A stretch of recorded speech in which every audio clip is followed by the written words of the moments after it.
O capital financeiro e a expansão imperialista. Por que o capitalismo financeiro motivou a expansão imperialista no século XIX? Então, tem uma charge que critica o poder de interferência e pressão dos grandes grupos econômicos sobre o parlamento, neste caso o Senado. Os empresários são representados de forma agigantada, arrogante e soberana, contrastando com o tamanho minúsculo dos senadores. Ao criar esse contraste, a charge representa a subserviência do Senado dos Estados Unidos do final do século XIX aos interesses e determinações do grande capital. Podemos também interpretar como uma crítica ao sistema político institucional incapaz, em uma economia oligopolizada, de resistir às pressões dos grandes capitalistas e funcionar de forma independente. Pode-se aproveitar a charge para discutir as denúncias de corrupção que têm marcado o cenário político brasileiro nessa década, mas o cenário político mundial. Ontem política tem corrupção envolvendo agentes públicos dos três poderes e nas três instâncias, federal, estadual e municipal, e empresas privadas, né? Chama-se Os Chefes do Senado, uma ilustração do Joseph Kepler, publicada na revista norte-americana Puck, em 1889, da Sociedade Histórica de Nova York, nos Estados Unidos. Então, qual que é a crítica feita nessa charge? Essa crítica, no seu ponto de vista, também valeria para os dias de hoje? Por quê? Sim, com certeza, né? Então, era do capitalismo financeiro. Até meados do século XIX, muitas empresas começavam a funcionar sem grandes recursos e se expandiam à medida que seus donos investiam na própria empresa parte dos lucros obtidos com a comercialização dos produtos. Por essa razão, predominavam as pequenas empresas familiares, como os recursos que alimentavam a produção eram obtidos pela dinâmica da própria indústria. Essa fase é conhecida como a era do capitalismo industrial. A partir dos anos de 1870, as novas entidades econômicas exigiam grandes investimentos, que não podiam ser obtidos apenas com recursos individuais. As instituições bancárias assumiram um papel central nesse período, financiando as produções industrial, agrícola e mineral em cada país e controlando por meio da aquisição de ações empresas de diferentes setores e atividades. Começava a era do capitalismo financeiro. A grande concentração do capital nesse período alterou o perfil das empresas nas principais economias do mundo industrializado. Essa mudança foi um dos resultados da primeira grande crise do capitalismo iniciada em 1873.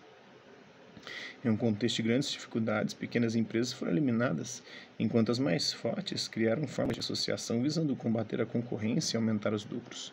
Então vamos ver a seguir algumas dessas formas aí, né? Ela se associando o truste, que é a associação de empresas de um mesmo ramo que se fundem com o objetivo de controlar os preços, a produção e o mercado.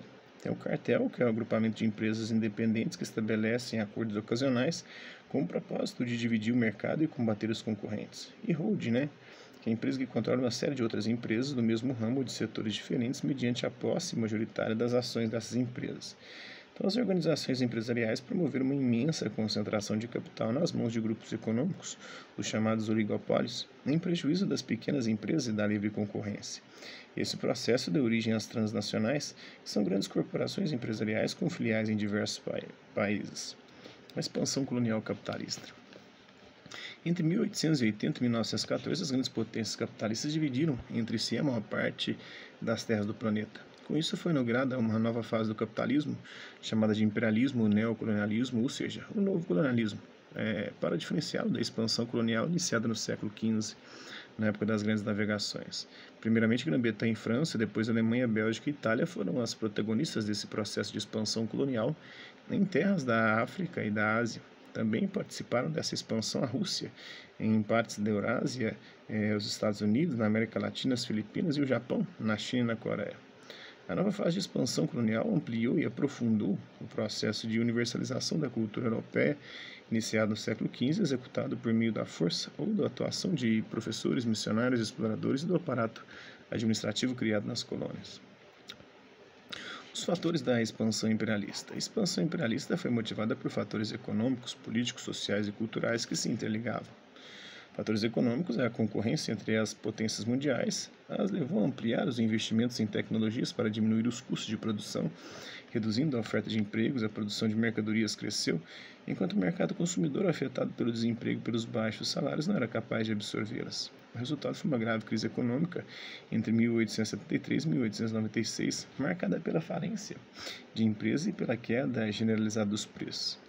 A saída encontrada pelos países europeus para resolver a crise foi a conquista de novos mercados para os seus produtos industrializados e para a aplicação dos seus capitais excedentes, além de novas fontes de energia e de matérias-primas para as indústrias.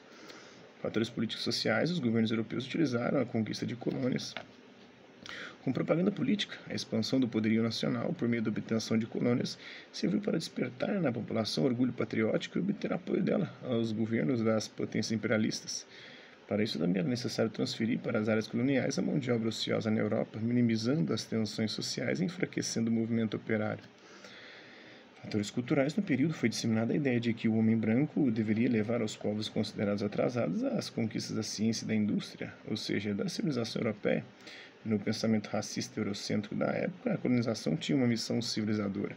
Esses fatores interligados motivaram e justificaram a expansão imperialista e a consolidação de uma economia global dominada por alguns poucos países, além de alimentar uma crescente rivalidade entre eles.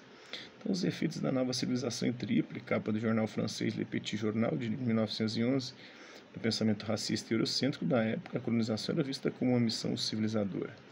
Um glossário oligopólio, damos o nome de oligopólio, uma situação na economia capitalista em que poucas empresas têm o controle da maior parte do mercado, de um mercado. Então é isso aí, isso um pouco. Espero que vocês tenham gostado do vídeo. Quem curtiu, dá um like, quem não curtiu, dá um dislike. Quem se interessar pelo conteúdo do canal, é só se inscrever, ativar o sininho, guardar os próximos vídeos e as próximas notificações. Deixe também seus comentários, o que você tem achado dos vídeos, sugestões de temas e assuntos para serem abordados em vídeos posteriores.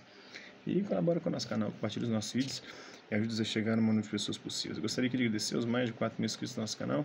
E se também aqueles que querem por conta de conteúdo, passo por aqui, deixando a sua visualização, seu like, seus dislikes, seus comentários.